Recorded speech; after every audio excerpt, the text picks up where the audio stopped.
Muchísimas gracias a la mesa, a los doctores que la integran por sus ponencias tan interesantes, tan didácticas, tan ilustrativas. Les agradecemos los trabajos que aquí nos han presentado, las afectaciones orgánicas, neurológicas, cardiovasculares, pulmonares, también las esperanzadoras nuevas terapias que nos ha traído Tarek.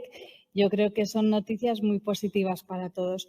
Y después de haber escuchado las ponencias, las intervenciones de nuestros doctores, pues es el momento de atender a las preguntas que tenga el auditorio que hacerles a nuestros especialistas.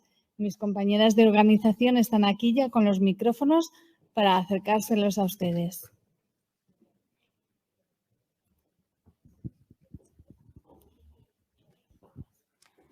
Buenos días. A mí me gustaría hacer una pregunta en general a todos los profesionales que componen esta mesa de esta mañana, a raíz de lo que ha dicho el doctor Tarek. ¿En qué momento, y es una pregunta quizás hecha al aire, en qué momento los pacientes estaremos por encima de los intereses económicos de la sanidad en este país?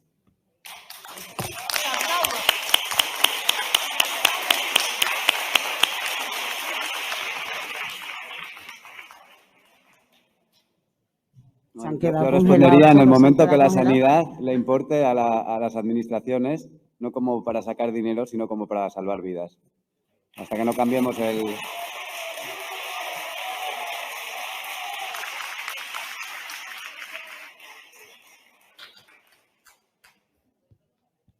Gracias. Tendremos que seguir esperando y mientras tanto por el camino, desgraciadamente, nos iremos quedando algunos, ¿no? Pues gracias.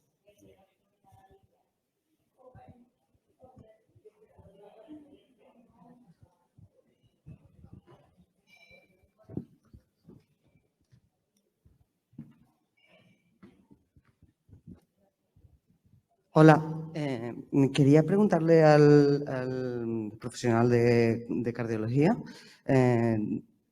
varias preguntas. Si un paciente no fuma, hace ejercicio, procura mantener el peso, ¿qué más puede hacer? Eso por un lado.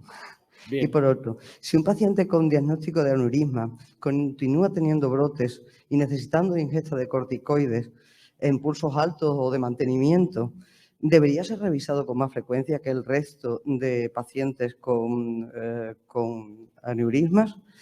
Y, por último, habla usted del score, de la afectación del paciente. ¿Quién hace ese análisis? ¿El cardiólogo, el médico de referencia del paciente? ¿Debería conocerlo o puede conocerlo el paciente?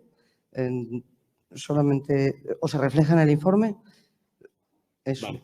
Fundamentalmente eso. La primera pregunta era, que ya se me habían 3 preguntas consecutivas, tengo una memoria muy cortita. Que si el paciente no fuma, hace ejercicio, lleva una dieta saludable, mantiene el peso, ¿qué más puede hacer? Y segundo, bien, si un paciente con aneurisma... Sí, le cuento. Vamos a ver. Inicialmente, obviamente, la medicina no son matemáticas. El paciente lo único que puede hacer es poner lo máximo de su parte, es decir, hacer lo mejor posible. Pero eso, evidentemente, no asegura de que la cosa vaya a ir bien. Es una cuestión probabilística. Yo eso digo mucho a los pacientes en mi consulta, con el tema, por ejemplo, infarto agudo de miocardio. Por desgracia, hay gente la cual pues fuma 2 paquetes al día, es hipertenso y diabético y no tiene un infarto. Y gente al contrario, que es deportista y que fumó hace 30 años, pues sí tiene infarto. Claro, el símil es muy sencillo. Yo siempre pongo siempre el mismo. Si usted va al bingo, usted puede jugar con un cartón o con 30 cartones. Si tiene usted 30 cartones, tiene más probabilidad de que toque el bingo, pero puede ser que no le toque, y el que juega con un cartón le puede tocar, por desgracia. Y es así lo que debemos hacer. Con respecto al tema del aneurisma, evidentemente, lo he dicho al principio, los pacientes con lupus son los cuales hay que revisar más frecuentemente y tener un mayor control sobre ellos, porque son auténticas bombas de relojería. La aterosclerosis es muy acelerada y tiene una afectación subclínica en edades muy precoces. Una persona con 30 años puede tener una afectación aterosclerótica muy importante y de momento no tiene ningún tipo de clínica, claro, porque hace falta o que haya un evento, que tenga un ictus, un infarto, porque si no se da cuenta. Y evidentemente estos pacientes tienen que tener un seguimiento muy estrecho, muy estrecho. que por desgracia, y a colación de lo que ha dicho aquí la compañera, nosotros somos médicos y nosotros atendemos pacientes, pero nosotros no proveemos lo que podemos hacer. Los medios no los ponemos nosotros ponemos nuestro mejor hacer diario. Eso es cuestión de la administración. Si la administración no está dispuesta a dar los medios necesarios, nosotros no podemos hacer de otra forma. Lo hacemos con el mayor interés por nuestra parte, nuestro mayor saber y nuestro más interés, pero claro. Normalmente los pacientes con aneurisma sin LES se revisan una vez al año para ver cómo va eso. En un paciente de LES, ¿con qué frecuencia cree usted que debería ser? Bajo mi punto de vista, el paciente con LES debería verse cada 6 meses. Claro, pasa lo siguiente. Tenemos una limitación, que es la siguiente. Vamos a ver. Si tenemos técnicas como la ecografía, la cual nos permite hacer una buena determinación a nivel de aneurisma abdominal, sí, pero a nivel torácico es más complejo. Y tenemos que recurrir a técnicas con angiotac, que es con contraste, claro. Someter a un paciente cada 6 meses a un angiotac con contraste y además la dosis de radiación, hombre, pues eso habría que sopesarlo, ¿no? Si tenemos la suerte de que con la ecografía tiene una buena ventana ecográfica y podemos verlo, pues mejor que mejor, obviamente. La última del score, ¿viene reflejado en el informe? El score debería hacerlo todo médico que atienda al paciente. El riesgo cardiovascular es algo global. Por lo tanto, el médico de atención primaria debería ver al paciente y hacer el score. Todo el mundo va a hacer un score. ¿Por qué motivo? Porque hay que identificar rápidamente al paciente que tenga alto riesgo. Y cuando tenga identificado a ese paciente, derivarlo inmediatamente al que le corresponda. Pero debería hacerlo todo profesional médico que atienda al paciente. Todo el mundo. ¿Y se reflejan los informes que ofrecen? Debería reflejarse. Lo que pasa es lo que le he comentado. El score que nosotros usamos ahí es el propuesto por la Sociedad Europea de Cardiología. Entonces, esos scores son población general. Aunque había una tendencia después a multiplicar ese riesgo cardiovascular en el paciente por lupus, nos hace falta quizá más herramientas para tener un buen score, porque ese score no está infraestimando. Digo, si tú tienes 40 años y eres mujer y eres fumadora, 0 casi, o 1, nada. Y a pesar de eso, esa paciente quizá tiene una afectación aterosclerótica muy avanzada, muy probablemente. Hay que introducir nuevas herramientas diagnósticas, introducir técnicas de imagen, la catateroma, y aparte biomarcadores, los anticuerpos correspondientes, y de esa manera hacer un perfil mucho más exacto del paciente y lo podemos catalogar. Entonces, inicialmente el score debe estar reflejado, pero yo directamente propongo que todo paciente con lupus lo consideren de alto riesgo. Y ya está. Mira, yo te quería preguntar, que ayer estábamos hablando en la SER sobre este tema, justo mucho. En alto riesgo el LDL tiene que, a ver si me equivoco, que soy reumatólogo, ¿el LDL tiene que estar por debajo de 90 o 70 como era? Actualmente las guías llevan hasta por 55. ¿Y en lupus tú qué aconsejarías? ¿Ser así Claro, de agresivo? yo en este caso, igual que los pacientes diabéticos, depende mucho, la verdad que el problema que tenemos fundamentalmente en el tema del control del LDL es las estatinas. La estatina tiene muchos efectos secundarios, por desgracia. Y una estatina en la cual tomar, es decir, yo me pongo un antibiótico 3 días y el segundo día se me olvida tomármelo, pues imagínate tomárselo todos los días. Y encima una pastilla que te da problemas, ¿no? Las estatinas, claro, tienen ese problema de efectos secundarios. Ahora, cada vez salen mejores fármacos con mayor tolerancia. Dentro de poco tenemos uno, incluso hay un alirocumab, que es un anticuerpo monoclonal dirigido frente a esa molécula. Pero hoy por hoy, en pacientes con lupus, yo lo considero como un diabético de alto riesgo. 55. Directamente le dele 70 como mínimo. Como mínimo, para empezar a hablar. Hola, buenas. Estoy aquí. Quería preguntar, porque hay médicos que por un lado me han dicho una cosa y luego por otro lado otra distinta y nunca me ha quedado claro si los rayos UVA pueden llegar a afectar sistémicamente a los órganos o te provocan solo un brote cutáneo.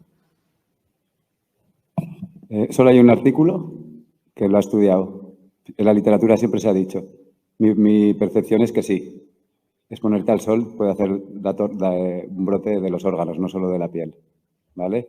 Y hay un artículo que lo refleja a nivel científico claramente y no hay mucha más literatura sobre esto, pero yo lo he buscado porque es una cosa que me ha interesado siempre. Y mi percepción es que sí, que tengo chicas que a lo mejor se han quedado, o chicos, que se han quedado dormidas debajo del sol sin querer y, bueno, pues sí se han puesto con febrícula y a lo mejor han hecho artritis y, bueno, no solo la piel, quiero decir, ¿vale? Gracias.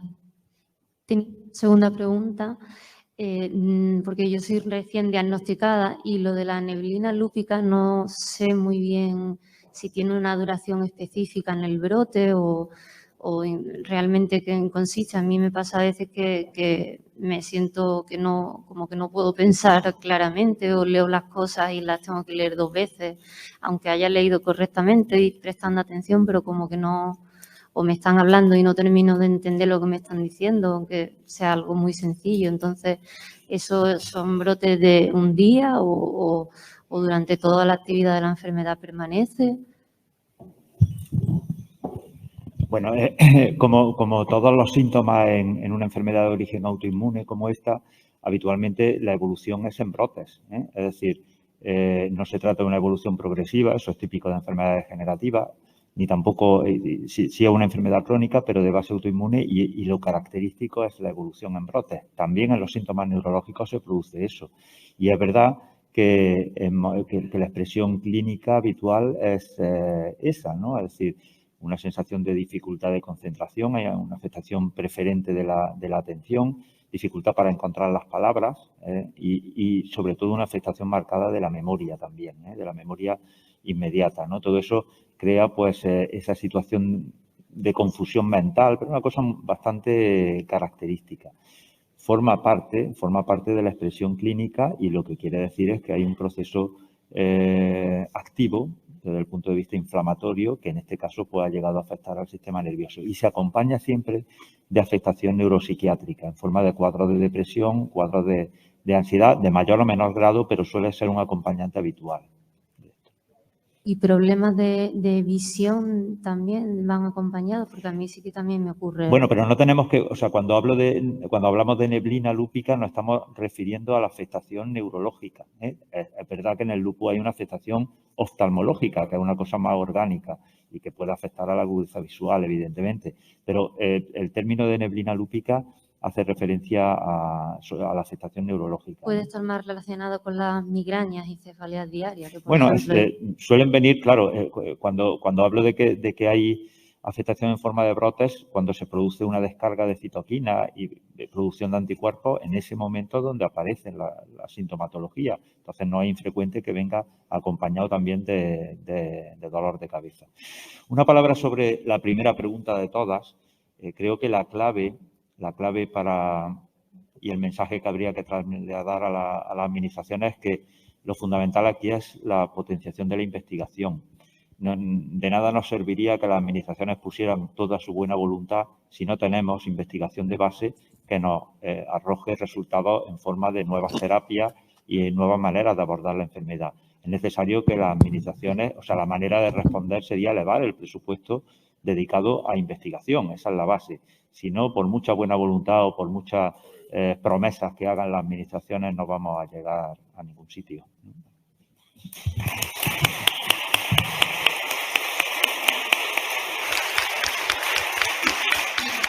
Y a propósito de la pregunta de la neblina lúpica, que esto es un trastorno bastante frecuente y, bueno, pues eso relacionado con el trastorno cognitivo, algo que preocupa mucho a los pacientes.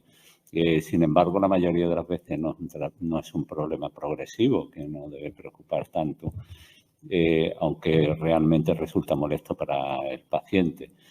¿Cuándo debería preocuparse el paciente porque realmente va a constituir un problema y su médico? Bueno, ya nos metemos en el terreno de la especulación, ¿no? Sería plausible desde un punto de vista biológico que si se ponen... hoy se sabe, en la última década ha habido mucha investigación sobre los procesos que se producen en los primeros estadios de las enfermedades neurodegenerativas, ¿eh? Enfermedades neurodegenerativas del tipo de enfermedad de Alzheimer, enfermedad de Parkinson, etc. Son fenómenos neuroinflamatorios. Lo que ocurre es que sucede sobre personas que tienen una base genética y también una base ambiental que les predispone a posteriormente desarrollar esa enfermedad. No está constatado que la prevalencia de enfermedad neurodegenerativa de este tipo sea mayor en pacientes con lupus. Pero es un poco inquietante en el sentido de que bueno, esos procesos que se producen son exactamente de los que estamos hablando, ¿no?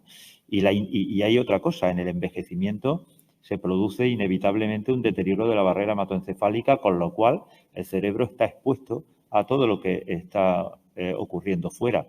Por ello, es fundamental. ¿Qué es lo que podemos hacer para prevenir esto? Para evitar que esto se convierta realmente en un problema progresivo. Pues fundamentalmente cuestiones relacionadas con nuevamente con nuestro estilo de vida. Es decir, el ejercicio físico se sabe que previene o que fortalece nuestra integridad de la barrera hematoencefálica. Igual ocurre con la dieta, igual ocurre con evitar los tóxicos, fundamentalmente el tabaco y el alcohol, fundamentalmente el alcohol. Y llevar una vida lo más ordenada posible. El sueño es importante, la higiene del sueño, porque se ha visto que aquellas personas que no tienen una buena higiene del sueño tienen problemas durante el sueño se produce un fenómeno muy curioso, que es que el cerebro se pone en manera depuradora y un sueño reparador consiste en que estamos eliminando sustancias tóxicas, incluidas las citoquinas del cerebro. Si no tenemos una buena higiene del sueño, esos elementos proinflamatorios no se eliminan y damos paso a que, y hoy ya eso sí que se sabe, la mala higiene del sueño aumenta la posibilidad de desarrollar enfermedades neurodegenerativas. Yo creo que ese debe ser el mensaje, ¿no? Aquí abajo tenemos más manos alzadas que van a hacer preguntas. Mientras llegan... Hay otro micrófono ahí, la escuchamos. Hola. Mi pregunta va dirigida al doctor Tarés sobre el belimumab, si hay alguna duración o es de tiempo determinado la administración de medicamentos o si es para siempre y si a largo plazo puede haber algún efecto secundario. Una gran pregunta que no tiene respuesta. Para nosotros tampoco. Entonces estamos un poco no lo como sabemos. conejillos de Indias, ¿no? Bueno, todos, yo también, con lo que me tomo. Quiero decir, los medicamentos cuando salen son así y las vacunas son iguales y todo es igual, sí, somos conejillos de India en todas las patologías.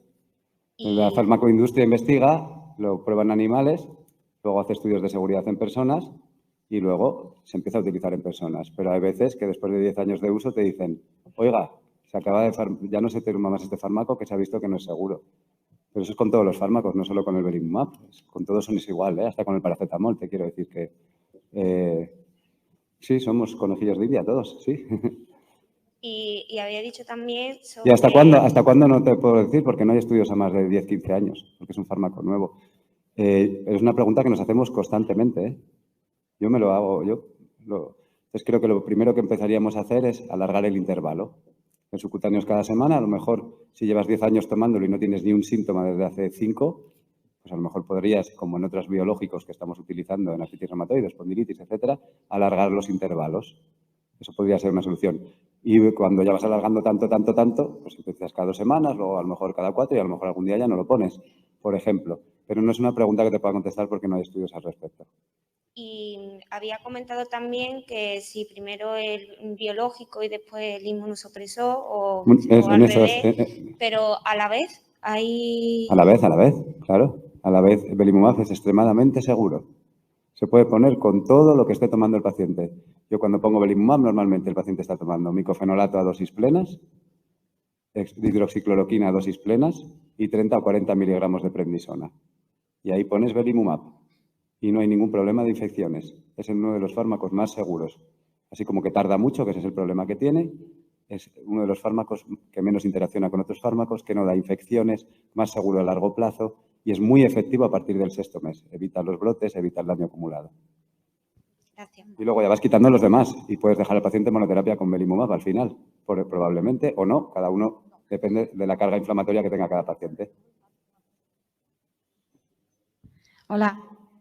A ver, mi pregunta tiene que ver algo también relacionado con al presentar sinequias después de haber pasado por una pleuritis, pericarditis y miocarditis, si se viera, si corriera el riesgo de tener otro brote, esos órganos se verían mucho más implicados que el resto de los que también se han visto afectados por el mero hecho de tener esas secuelas.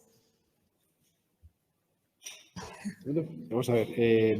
Has dicho que has tenido una miocarditis. Pericarditis, pleuritis y miocarditis. O sea, una serositis, como siempre. Sí, serositis, claro. Es una... Y tengo sinequias, me han quedado secuelas. Entonces, si cayeran brotes, por el mero hecho de tener esa secuela, se verían mucho más afectados que el resto de los órganos que tengo afectados. Hombre, el hecho, fundamentalmente a nivel miocárdico, a nivel de corazón, las pleuritis Si son muy repetitivas, sí quedan, como dices, quedan pequeñas sinequias, pequeña fibrosis, Sí, la cual puede hacer que esa bolsita, que es el corazón, que es el pericardio, sí. se haga menos flexible y haga que el llenado del corazón se encuentre un poco limitado, porque se fibrosa, se pone más dura, ¿vale? Ujú. Evidentemente, tener pericarditis de repetición tiene un mal pronóstico. Pero peor todavía es la afectación del corazón, lo que es el músculo cardíaco. Mm. La miocarditis sí tiene mucha implicación y mal pronóstico. ¿Por qué? Cuando daña el músculo cardíaco, el corazón puede tener un problema que es que empieza a perder fuerza. Si pierde fuerza, el corazón progresivamente se va dilatando y creo que es una miocardiopatía dilatada, con disfunción ventricular. Y por desgracia, en algunos pacientes, a largo plazo, si son muy repetitivas, es una indicación de trasplante cardíaco, ¿vale? Pero evidentemente lo que tienes que hacer es tomar la medicación adecuadamente, hacer la vida lo más saludable posible, ¿vale? Y de esa manera puedes disminuir la probabilidad de que tengan más complicaciones.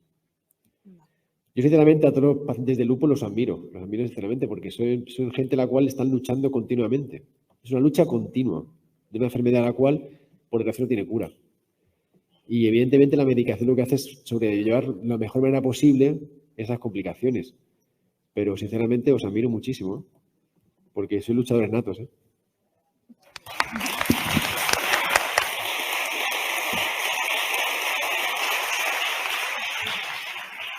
Hola, mi pregunta es para el doctor Tarek. Es acerca del Dolquine y la toxicidad en la retina. Bueno, después de 18 años tomándolo, pues ha llegado el momento en que me han tenido que retirar el Dolquine. Y sí, tengo un cuadrante de un ojo derecho, lo tengo afectado, la mancha de ojo de buey, me han repetido las pruebas varias veces, o sea, que se confirma que es lo que es. Y ahora, tengo dos preguntas. Una es que si transcurridos 7 meses desde que no lo tomo y gracias a Dios no ha habido ninguna variación sintomática, si es una cantidad de tiempo suficiente como para pensar que mi cuerpo ha reaccionado bien, porque como el Dolquine tiene efectos a largo plazo, no sé si 6 meses es suficiente para pensar que me puedo quedar medio tranquila de que ya no tomo Dolquine. Y la segunda pregunta es si tienen ustedes conocimiento de si hasta qué punto no es reversible la lesión y hasta qué punto puede empeorar, porque es lo que dicen, que como la toxicidad se mantiene aunque dejes de tomar la medicación y por otra parte eso, que no es reversible. Entonces, pues es mi duda, porque los oftalmólogos pues intentan no darte una respuesta. Ya. Claro, ya está, eso es. Bueno, sí, puedes estar tranquila bueno, ya ha pasado el tiempo suficiente, sí, 6 meses es mucho. Si estás bien, tampoco hay que tomar nada, pero ¿por qué lo tomabas? ¿Por afectación cutánea o por dolor y cansancio? El Dolquine me lo pusieron cuando me dio el primer brote con 13 años. Ya te entiendo, pero... Como mantenimiento por lo que usted dijo, porque es como la medicación más completa. Hay otros antipalúdicos que se pueden dar en piel que no tienen afectación en la retina, que es la mepacrina. O sea, que si hay afectación cutánea, se puede utilizar. En mi caso no es cutánea. Por eso no. Entonces, si ya tiene... Lo que te quiero decir es que hay otras terapias que en el momento, ojalá que nunca empieces a estar activa otra vez, pero que hay inmunosupresores suaves tipo Imurel. Si tomo micofenolato. Pues ya estás bien cubierta de todo. Sí. Tranquilidad. Desde ese punto, tranquilidad. Y la segunda pregunta, desgraciadamente sí es irreversible, la toxicidad, que es poco frecuente, pero cuando pasa, pasa. Ya. ¿Vale? Y yo creo que empeorar, no sé, se deposita mucho en los tejidos. Has tomado 18 años, ya lo sé, pero... Es un montón, sí. Yo creo que, no sé, ya pasa bastante tiempo. Ya. No sé si puede empeorar demasiado más. Pero ahora, irreversible es irreversible, eso no te puedo dar. Es irreversible. Sí, no te puedo dar una buena noticia. Vale, así me puedo ir de aquí con eso asumido. Pero no creo que vaya a empeorarte mucho más, pero te lo está diciendo un reumatólogo, ¿vale? Ya. Vale. Muchas gracias. Nada, hombre. Yo tenía una pregunta también, en principio, para el doctor Tarek, aquí abajo. Aquí. Antes hemos estado hablando del belimumab, lo has contado también lo has resuelto una duda a una compañera. Otra pregunta sería, viendo que es tan beneficioso y que tiene tan bajos efectos secundarios, digamos, ¿cuál sería el principal motivo para no administrar el belimumab antes que otros medicamentos como pueden ser corticoides? Bueno, los corticoides, yo diría, como puede ser comparado con otro inmunosupresor, porque los corticoides es lo que nos salva el brote agudo, porque es lo que más rápido funciona. O sea que sí, que hay que minimizar el uso de corticoides, da muchos efectos secundarios, no sé qué, pero es lo que nos salva la vida, hablando claro. Entonces, lo que hay que hacer son pautas agresivas y cortas para que no den efectos secundarios. O sea que yo la pregunta la transmitiría, diría, ¿por qué no en vez de ponerme metotrexato o micofenolato, por qué no me ponen belimumab antes? Básicamente son por el diseño de los estudios, por tradición y la razón fundamental ya la he dicho, es por economía. En algunas comunidades nos obligan a poner un fármaco sintético antes de poner belimumab, porque si no la administración se arruinaría. Pero hay muchos fármacos mucho más caros que el belimumab, quiero deciros, y en otras enfermedades y se utilizan. O sea que, bueno, ya me entendéis. Sí, buenos días. Yo quería preguntarle, por aquí, he entendido que deben de revisarnos, tenemos que ir al cardiólogo. Yo llevo 25 años y la primera revisión fue cuando me diagnosticaron, no me han vuelto a mirar más el corazón.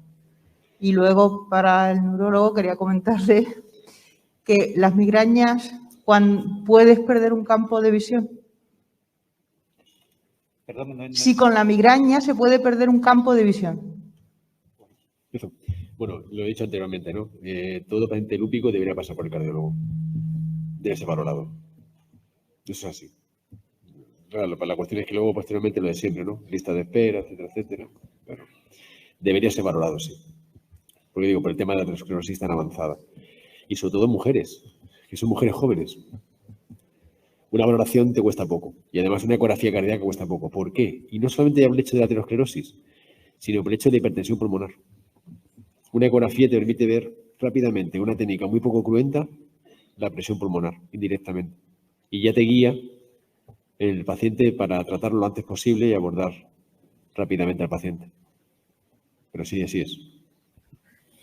Y respecto a la migraña, hay un tipo de migraña que se llama migraña con aura, que característicamente aparece inicialmente. El primer síntoma es una pérdida, habitualmente suele ser una pérdida de visión en un campo visual, habitualmente una cuadrantonosis, es decir, por una parte de la visión, habitualmente se acompaña también de otros síntomas positivos como destellos luminosos, fotopsia, etcétera. Eso suele durar, estoy hablando de una migraña con aura típica, ¿no? Suele durar entre 15-20 minutos y después da paso a la cefalea, a la migraña, que suele ser hemicraneana y desarrollarse como la migraña.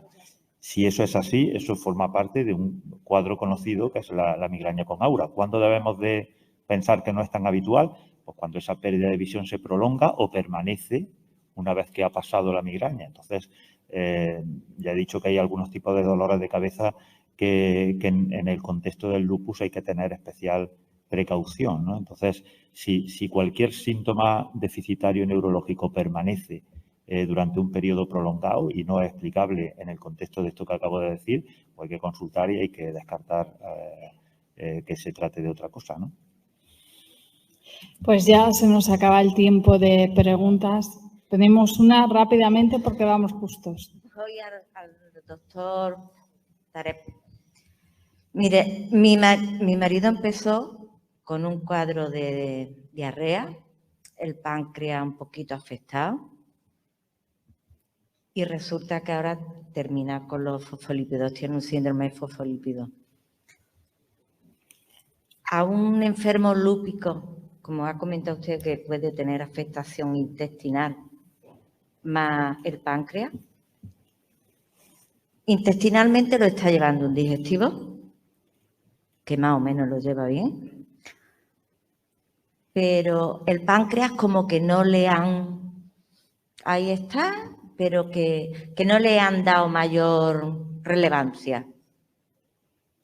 Y ahora he visto, digo, pues sí, mi marido no es bebedor, mi marido no es fumador, mi marido tiene la dieta mediterránea, menos por los fosfolípidos, no puede tomar vitamina K. Y a mí cuando me dicen que haga una vida sana, digo, bueno, pues algo enseño ya, yo no sé lo que voy a hacer con él. Porque está tomando... Bueno, ¿qué tengo que decir? Ahora cuando yo vaya a sus revisiones, a su digestivo, ¿Qué le digo? No, me gustaría saber, ¿en el páncreas hizo una pancreatitis? No, tenía la tasa fecal muy baja y de hecho en los informes y en el TAC pone que tiene. Mira, mi hija te lo puede explicar mejor. Bueno, brevemente, que lo que quiere saber mi madre es que le dice, porque revisando todo su informe, pues observamos que tenía la lactasa fecal por debajo de 200, la tenía en 98, y luego en un TAC tenía pues fibrosis pancreática. ¿Y cuál fue nuestra sorpresa? Que nunca como que no lo han mirado, entonces... Me parece una fase residual de una pancreatitis crónica, ¿no? Claro, como si hubiera la pancreatitis en el lupus existe, es poco frecuente, es de difícil manejo. Sí. Yo creo que ya tuvo pancreatitis y esa es una fase residual. Sí. Ahora lo que hay que ver es cuánto funciona el páncreas y si no funciona, a lo mejor dar cosas para sustitutivas de lo que hace el páncreas, ¿vale? Claro, es que mi madre se indigna por eso. Y la parte intestinal, bueno, parece que no es una vasculitis, ni ha hecho perforación ni nada. No, Es no. inflamarla y ya está. No. ¿Le han puesto algún fármaco? El toma Imurel, que claro, Imurel. para toda la parte Eso es lo que iba a intestinal... deciros, es el fármaco. Yo creo que está bien puesto y está bien pautado. Lo único que hay que ver el páncreas cómo va. Bien. Sí, pues budesonida lo que toma. Creo que es el fármaco, creo que lo Sí. creo que está bien tratado. Sí, que está bien tratado para lo otro Sí. también, pero... Lo único que hay que ver es el páncreas, cuánto funciona. Se tiene Claro. que hablar claramente de a ver. Pues nada. Si es que, No, es que no, ya no. se indigna. Pero ¿Qué bueno, va, yo qué va? que no lo Que han el visto. páncreas se afecta en el lupus. Es muy poco frecuente, pero yo tengo algún caso. Hay pancreatitis autoinmunes. ¿no? Aparte del lupus, hay otras pancreatitis autoinmunes. O sea, no os preocupéis, no es de beber. Bueno.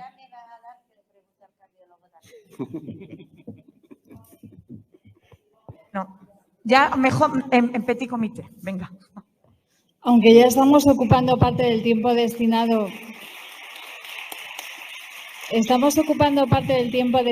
al descanso, me gustaría hacer una pregunta que me parece trascendente porque el doctor Tárez ha hablado del tratamiento nuevo ocrelizumab. Yo lo conozco muy bien porque tengo amigos que lo toman, lo que pasa, me llama la atención porque lo toman para esclerosis múltiple. Yo sé que los neurólogos con el tratamiento del ocrelizumab buscan frenar la discapacidad, frenar el avance de la enfermedad, frenar el avance de las lesiones, de la progresión radiológica. Me gustaría saber qué esperan ustedes especialistas del ocrelizumab aplicado al lupus. La verdad que no sé muy bien cómo está el estado del ensayo clínico. No sé si ha fallado o no sé si todavía está en marcha.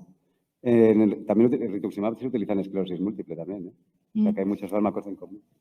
Pues, a ver, bueno, me voy a estirar.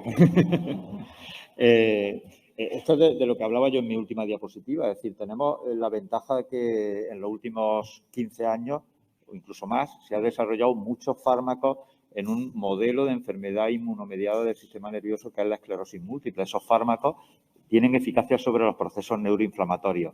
Ahora hay una cuestión que se llama el reposicionamiento de los fármacos. Es decir, fármacos que se sabe que tienen efecto en una indicación determinada. Oye, como los mecanismos al final son parecidos, vamos a ver cómo funcionan en otras enfermedades que se sabe que también promueven eso. El problema es que esto, como todos sabéis, necesita tiempo, necesita ensayos clínicos, necesita investigación nuevamente de por medio. Por eso es tan importante, porque fijaros, ni siquiera hay que desarrollar las moléculas. Son moléculas ya desarrolladas para otra indicación. Lo que hay que hacer es ver cómo funcionan en esta enfermedad en concreto. Es relativamente fácil, necesitamos interés e investigación, porque esto cuesta dinero, claro. Pues ahora ya sí que... Los ensayos de ocrelizumab se cerraron por motivos de seguridad, por aspectos de infecciones en pacientes asiáticos. Entonces se dejó de desarrollar, pero el ocrelizumab es una variante humanizada o humana, mejor dicho, de rituximab, ¿vale? Es decir, que no debe de funcionar de una manera muy diferente a rituximab. El rituximab es el problema que tuvo fundamentalmente para el desarrollo del fármaco. Es, como ha dicho el doctor Sandman, de un mal diseño de los ensayos clínicos. Muchísimas gracias, doctores. Pues ahora ya sí que terminamos el tiempo de preguntas y pasamos al momento de entrega de obsequios. Vamos a llamar a Cristóbal de la Asociación de Lupus de Málaga, que le va a hacer entrega de un obsequio al doctor Antonio Esteban.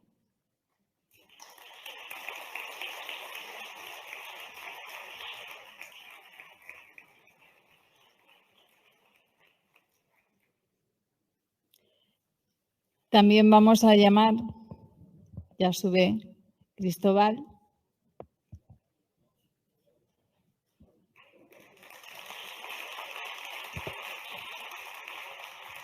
Sube Susana de la Asociación de Lupus Galicia, que le va a hacer entrega de un obsequio al doctor Pedro Serrano.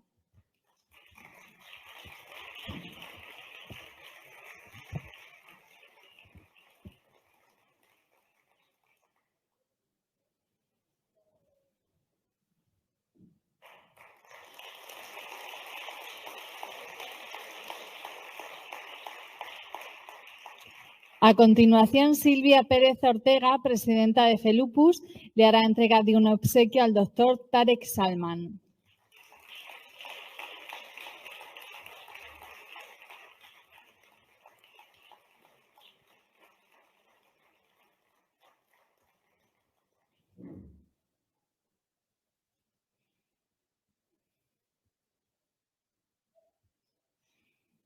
Y por último, Gaizka de Lupus Málaga hace entrega de un obsequio al doctor Antonio Fernández Nebro.